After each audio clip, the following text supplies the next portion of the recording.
Today in this video lesson we will learn how to make sentence Hindi to English. Let's get started. यदि आप हिंदी वाक्यों को English में translation करना सीखना चाहते हैं तो इस वीडियो लेसन को आप अंत तक ज़रूर देखें। क्या आप बता सकते हैं कि इंग्लिश में सबसे छोटा वाक्य जो ग्रामेटिकली करेक्ट हो कौन सा है? In the end of this lesson, I will tell you the smallest sentence with grammatically correct. सबसे पहले हमें पता होना चाहिए कि व्हाट इज सेंटेंस। सेंटेंस क्या होता है, सेंटेंस किसे कहते हैं, सेंटेंस किन चीज़ों से मिलकर बना होता है और यह ग्रामेटिकली कैसे करेक्ट हो सकता है। सरल भाषा में समझते हैं कि वाक्य या सेंटेंस क्या होता है। ग्रुप ऑफ वर्ड्स, शब्दों के समूह को सेंटेंस कहा जाता है।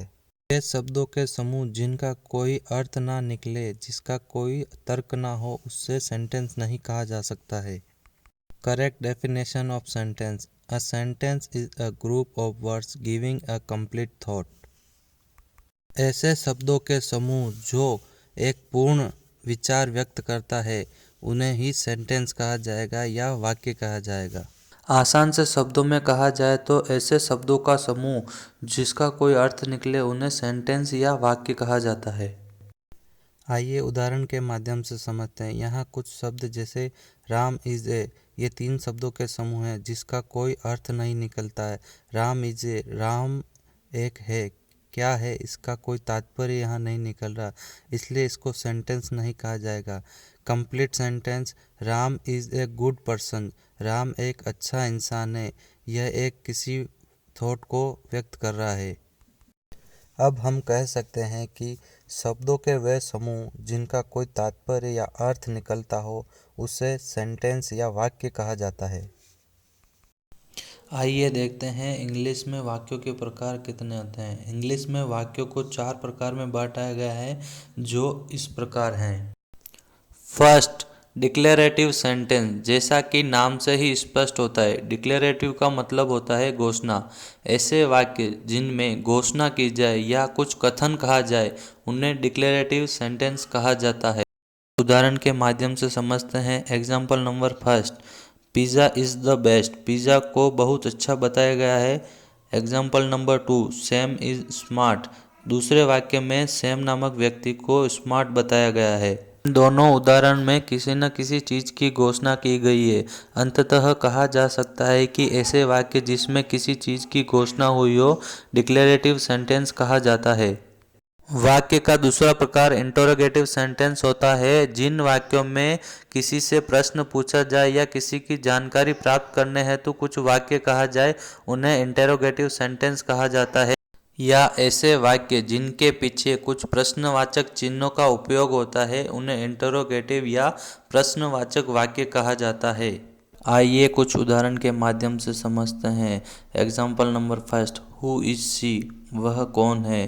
Example number 2: do you know, क्या तुम जानते हो। इन दोनों प्रश्नों में कुछ न कुछ जानकारी प्राप्त करने के लिए कहा गया है। ऐसे वाक्य जिन्हें आदेश देने के लिए कहा गया है या किसी कार्य को करवाने के लिए कहा जाता है, ऐसे वाक्य को आदेशात्मक वाक्य या इम्पेरेटिव सेंटेंस कहा जाता है। आइए कुछ उदाहरण समझते हैं। Example number first: clean your room. Example number 2: get out. दोनों ही वाक्यों में किसी को आदेश दिया जा रहा है या किसी कार्य को करने के लिए कहा जा रहा है। अर्थात कहा जा सकता है कि ऐसे वाक्य जिनसे किसी कार्य को करवाने के लिए या आदेश देने के लिए कहा जाता है, ऐसे वाक्यों को आदेशात्मक वाक्य कहते हैं। Type number 4: exclamatory sentence. ऐसे वाक्य जिन्हें अपनी भावनाओं को व्यक्त करने के लिए कहा जाता है उन्हें एक्सक्लेमेटरी सेंटेंस या विस्मयादि बोधक वाक्य कहा जाता है। आइए कुछ उदाहरण के माध्यम से समझने की कोशिश करते हैं। Example number first: I hate you, मैं तुमसे नफरत करता हूँ। Example number 2: wow I really love you, मैं तुमसे प्यार करता हूँ। दोनों ही वाक्यों में अपनी भावनाओं को व्यक्त किया गया है। अथवा कहा जा सकता है कि जिन वाक्यों में अपनी भावनाओं को व्यक्त किया जाता है उन वाक्यों को एक्सक्लेमेटरी सेंटेंस या विस्मयादि बोधक वाक्य कहा जाता है। आइए संक्षिप्त में देखते हैं। Sentence is equal to group of words, ये 4 प्रकार के होते हैं: declarative, interrogative, imperative and exclamatory sentence. The formula of making sentence is S plus V plus O. S means subject, V means verb, and O means object. Let's understand what is subject, verb, and objects. Subject, the person or things that does something. व्यक्ति या वस्तु जो कुछ करते हैं या किसी पर कार्य करते हैं उन्हें सब्जेक्ट कहा जाता है। Example: he, she, it. Name of person and thing. Verb, a word that express an action, occurrence or state of being. ऐसे शब्द जो किसी कार्य को करने का बोध करवाए उन्हें वर्ब कहा जाता है। Example: go, sit, come.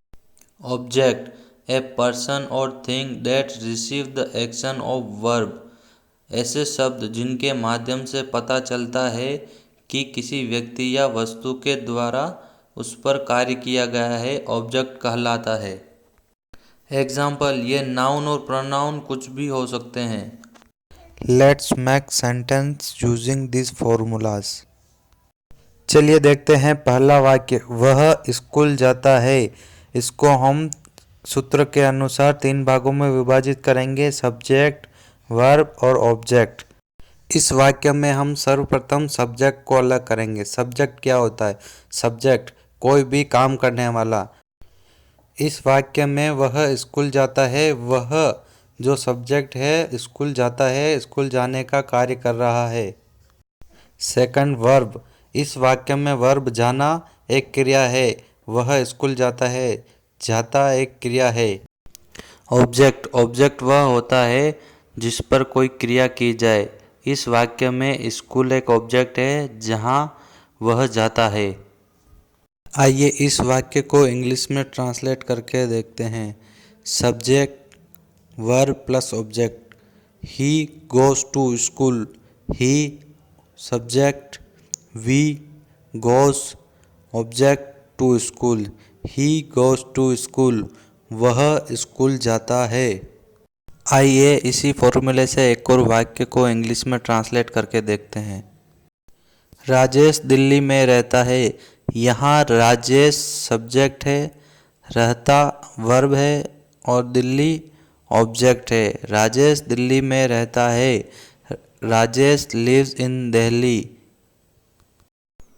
यहाँ कुछ बेसिक सेंटेंस पैटर्न बताए गए हैं जिनके अनुसार हम वाक्यों में अधिक जानकारी को डाल सकते हैं। आइए कुछ वाक्यों को हम इन पैटर्न के अनुसार बनाकर देखते हैं। First pattern, subject plus verb. He goes, वह जाता है।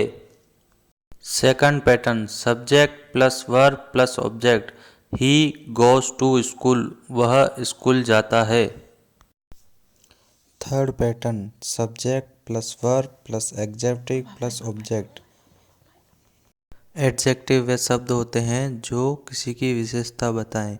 He goes to big school, वह बड़े स्कूल में जाता है। Fourth pattern, subject plus verb plus adverb plus object.